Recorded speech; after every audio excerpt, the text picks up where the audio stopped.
બનાસકાંઠા જિલ્લાના ડીસા શહેરમાં હવે કળા સંસ્કૃતિ અને હસ્તકલાને નવી ઓળખ મળવા જઈ રહી છે। ભારત સરકાર અને ગુજરાત સરકારના વોકલ ફોર લોકલ આત્મનિર્ભર ભારત અને વિકસિત ભારત 2047ના વિઝનને સાકાર કરવા માટે ડીસા ખાતે ₹21 કરોડના ખર્ચે ભવ્ય અર્બન હાટનું નિર્માણ થવા જઈ રહ્યું છે। આ પ્રોજેક્ટનું ખાતમુહૂર્ત રાજ્યના વન અને પર્યાવરણ, વાહન વ્યવહાર અને ક્લાઇમેટ ચેન્જ રાજ્યમંત્રી પ્રવીણ માળી તથા ખાદી, કુટીર અને ગ્રામ્ય ઉદ્યોગ રાજ્યમંત્રી સ્વરૂપજી ઠાકોરના હસ્તે વિધિવત રીતે કરવામાં આવ્યું હતું।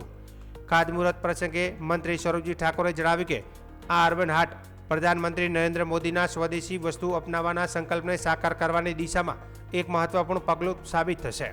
સ્થાનિક કારીગરોને અહીં ઉત્પાદન અને વેચાણ માટે એક જ સ્થળે સુવિધા મળશે, જેના કારણે રોજગારીની નવી તકો ઊભી થશે અને સ્થાનિક અર્થતંત્રને નવી ગતિ મળશે।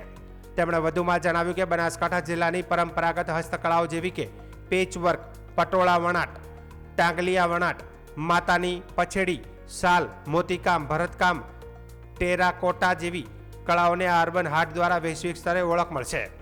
આ પ્રોજેક્ટ સ્થાનિક કારીગરો માટે આશીર્વાદરૂપ બનશે અને તેમને કાયમી બજાર ઉપલબ્ધ કરાવશે। ડીસા શહેર વ્યાપારી રીતે મહત્વપૂર્ણ કેન્દ્ર હોવા સાથે ભૌગોલિક રીતે પણ વ્યૂહાત્મક સ્થાન ધરાવે છે। અહીં ગુજરાત ઉપરાંત પાડોશી રાજ્ય રાજસ્થાનમાંથી પણ મોટી સંખ્યામાં લોકો ખરીદી માટે આવે છે।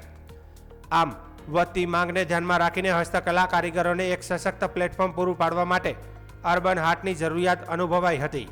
આધુનિક સુવિધાઓથી સજ્જ બનનારા આ અર્બન હાટમાં પાકા stall, food court, multipurpose hall, dormitory અને વિશાળ પાર્કિંગ જેવી સુવિધાઓ ઉપલબ્ધ કરાવવામાં આવશે।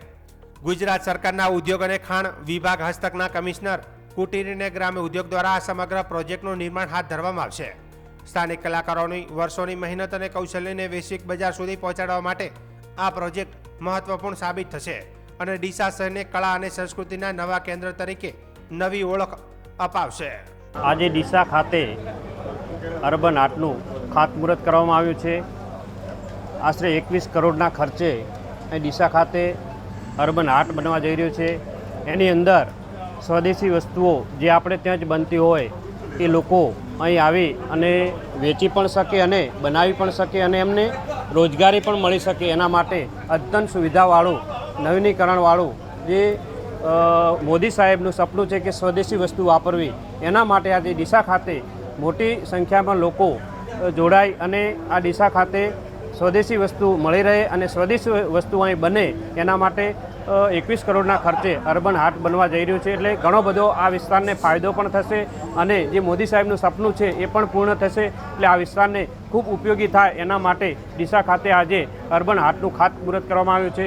એમાં ઘણા બધા પ્રવીણભાઈ અમારા સાથી મિત્ર સાથે રહી અને ઘણા બધા લોકો અહીંના ભારતીય જનતા પાર્ટીના તમામ આગેવાનો સાથે રહી અને ખાતમુહૂર્ત કરવામાં આવ્યું છે અને ટૂંક સમયની અંદર અહીં મોટું આ હાટ બની અને લોકોને ખૂબ જ ઉપયોગી થશે અને રોજગારી માટે પણ ઉપયોગી થશે।